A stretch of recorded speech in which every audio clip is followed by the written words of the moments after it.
Mesdames et messieurs, chers téléspectateurs, bonjour. Je suis Romaric Kenfoua, journaliste à Abidjan. Coup de tonnerre. Depuis le 28 novembre dernier, le Sénégal et le Tchad ont fermement demandé à la France de retirer ses bases militaires de leur pays. Une décision qui continue de faire des vagues et suscite des commentaires. Qu'est-ce qui justifie cette décision? Quelles sont les motivations de celle-ci? Nous allons tendre notre micro dans les rues d'Abidjan pour connaître l'avis de ces Ivoiriens sur la question, sur les raisons qui auraient pu motiver cette décision des deux pays africains. Suivez-nous.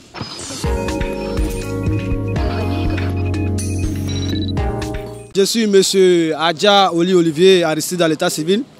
Alors, concernant ce qui se passe, le Sénégal et puis le Tchad, c'est ça, ils ont demandé à ce que les Français se retirent, l'armée française, disons, se retire sur le sol du Sénégal et puis du Tchad.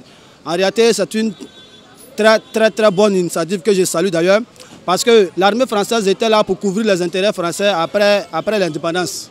Voilà, et c'est après l'indépendance que l'armée française a commencé à s'installer dans ses colonies.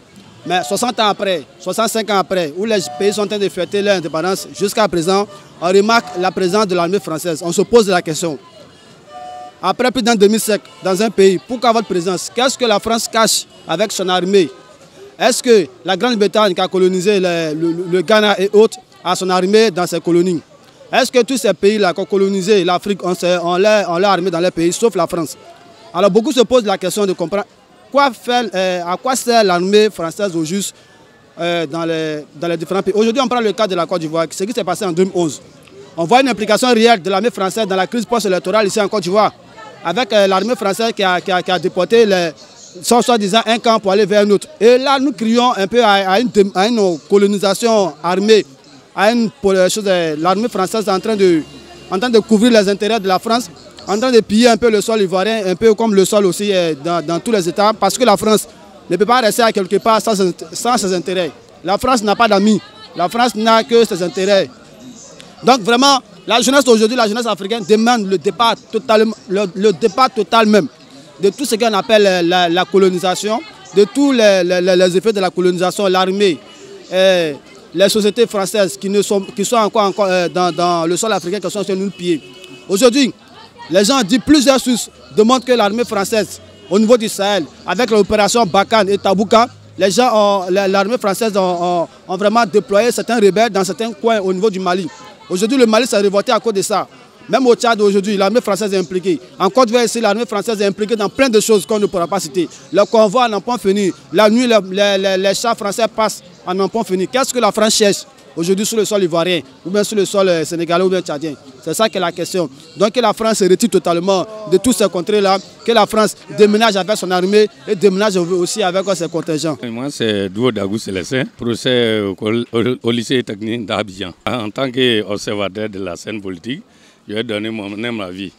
Je crois que nos pays ont signé ces genres de contrats pour que le peuple français ou bien le gouvernement français les aide sur le plan technique, sur le plan des renseignements. Mais on remarque que ces pays-là sont attaqués par des djihadistes sans que la France qui a les renseignements les donne au gouvernement. Par exemple au Tchad, ils ont eu plein de morts.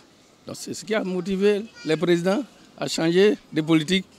Si vous ne pouvez pas nous aider, donc les bases font quoi ici? Quand on attaque la Côte d'Ivoire, au temps de Laurent Gbagbo, il a demandé, la France a dit c'est une affaire ivoirienne. Moi je crois que c'est dans la juste des choses. Il faut que la France revoie sa politique. Quand il y a une base chez quelqu'un, il faut le protéger. Quand on doit l'attaquer, si tu as les informations, tu donnes à l'état-major. Je crois que c'est ça qui a motivé pour que le Tchad les chasse. Je suis Nyawa Nyawa, délégué voilà. Je suis Nyawa Nyawa, ivoirien. Je suis délégué médical pour le compte d'un laboratoire. Bon, concernant le départ de l'armée française souhaité par le Tchad et le Sénégal, c'est tout à fait normal. Hein? On ne peut pas rester éternellement des enfants.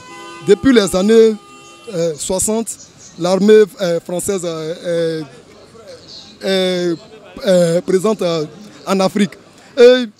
C'est-à-dire, nous n'avons pas notre indépendance tant qu'il y aura une armée étrangère sur nos sols.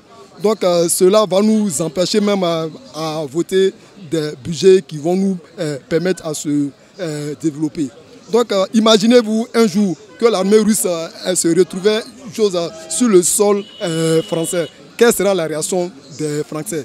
Vraiment, il faut qu'entre la France et les États africains, il y ait un partenariat gagnant-gagnant. On ne veut pas une indépendance sous haute surveillance. Dire à quelqu'un, il faut aller chez toi, ce n'est pas une chose injuste. Voilà. Donc c'est tout à fait normal que l'armée française aille